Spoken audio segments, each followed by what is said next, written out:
In rotta di collisione con la Regione per le mancanze in ambito sociosanitario. Sentiamo.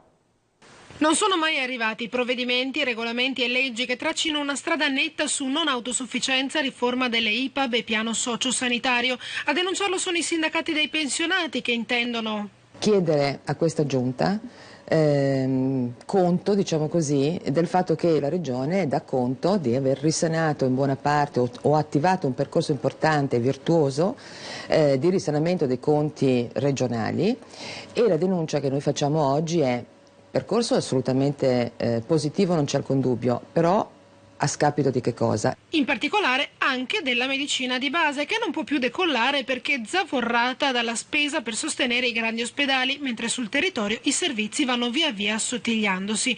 E testimonianza di questa disattenzione è la mancanza in Regione di un assessorato al sociale. Abbiamo una sanità, per carità, buona in Veneto, io non sottovaluto assolutamente, questo è un giudizio positivo che voglio dare, però è anche vero che c'è stato un processo fortemente di sanitarizzazione, mettiamola così, che è il frutto delle cose che dicevo prima, cioè il fatto che tu non sei intervenuto per riorganizzare la rete ospedaliera e quindi riconvertire e dare più soldi all'assistenza domiciliare, allo sviluppo dell'associazionismo medico, insomma per dare quei servizi sui territori, è evidente che tu hai fatto una scelta.